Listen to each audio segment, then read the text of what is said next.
Yogyakarta menjelma menjadi sebuah kota di mana selalu membuat rindu siapa saja yang pernah menginjakkan kakinya di tanah istimewa ini. Banyaknya destinasi wisata di Yogyakarta membuat para wisatawan tak pernah melewatkan kesempatan untuk mengabadikan momen-momen indah mereka di kota gudeg ini. Dan tahukah kalian, di Yogyakarta ada rumah horor yang akhir-akhir ini menjadi salah satu destinasi wisata pencinta fotografi. Rumah tua yang terlihat menyeramkan ini menjadikan magnet bagi para pengunjung. Ada apa sebenarnya di balik rumah tua di lereng Merapi ini? Kalau menurut saya pribadi sih, ya suasana horornya gitu. Soalnya kan sekarang juga lagi booming-boomingnya film-film horor, jadi kita pengen aja coba gitu. Nggak ada maksud lain sih, cuma foto-foto doang, seperti itu.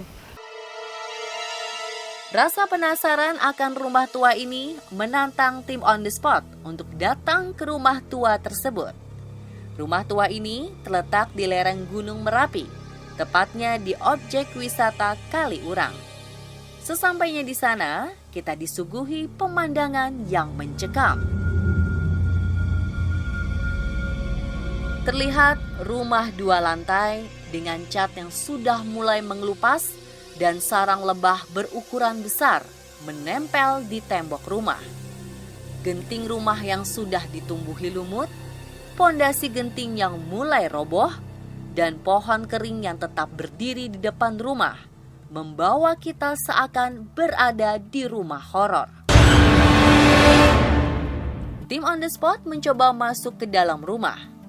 Begitu masuk, hawa berbeda mulai terasa. Kelembapan di dalam ruang tengah begitu terasa, meskipun kami datang saat siang hari. Suasana seram yang terlihat pada bangunan tua ini memunculkan beberapa pemberitaan yang mengatakan bahwa makhluk tak kasat mata kerap menampakkan dirinya di sini.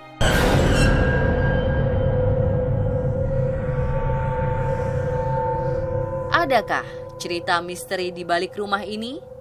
Benarkah demikian? Dalam cerita, memang dari dulu sudah ada.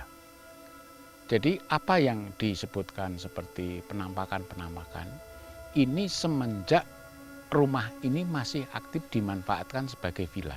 Jadi kadang-kadang ada suara hentakan sepatu, kayak sepatu tentara di saat zaman Belanda dulu, ada suara-suara yang lain, bahkan ada suara orang mandi, dan kadang-kadang ada penampakan-penampakan seperti noni Belanda dan sebagainya.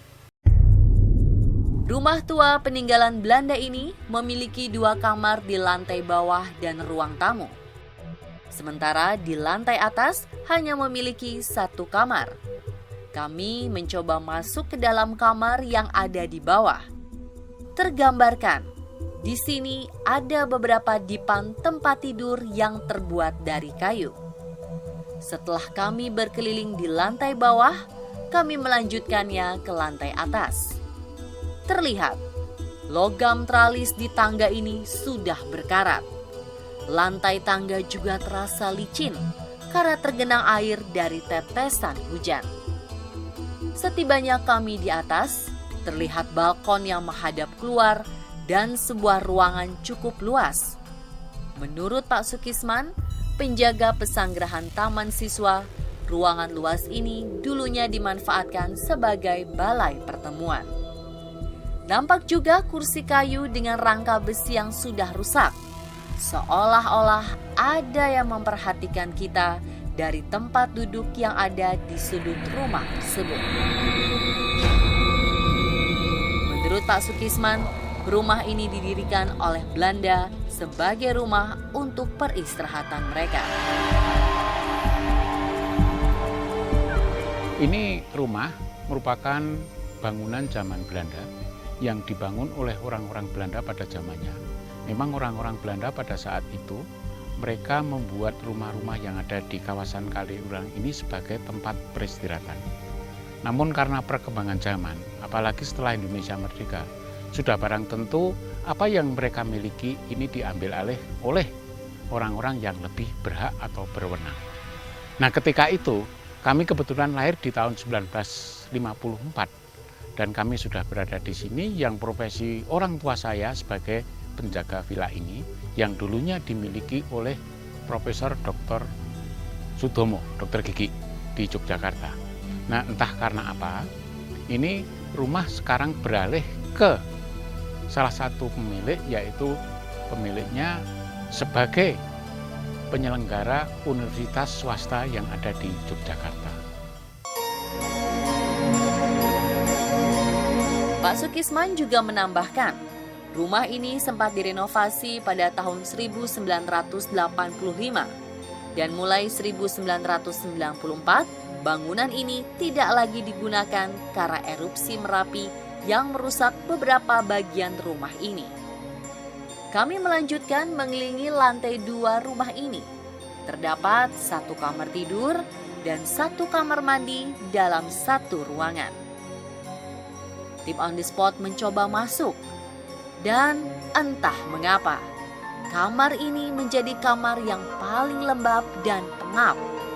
Terlihat dipan-dipan kayu yang masih tersisa serta kamar mandi yang sudah dipenuhi lumut.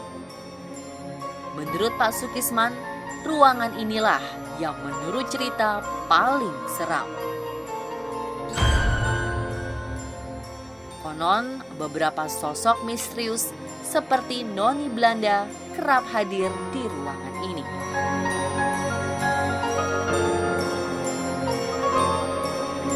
Konon kabarnya yang ada di sudut yang di dekat kamar mandi. Ya, itu seperti tadi ada kayak orang mandi, terus penampakan Noni Belanda dan sebagainya. Atau kalau di tangga itu memang dulu karena 2 lantai sudah barang tentu difasilitasi oleh tangga, di mana tempo dulu tangga bukan dari beton atau semen, tapi tangga dari kayu. Jadi hentakan sepatu sangat terdengar sekali ketika sepatu itu dihentakkan ke tangga. Fenomena kemunculan makhluk tak kasat mata di balik rumah tua peninggalan Belanda ini bukan hanya sosok Noni Belanda saja. Suara hentakan sepatu dan suara orang yang sedang mandi sering terdengar dari dalam rumah tua tersebut.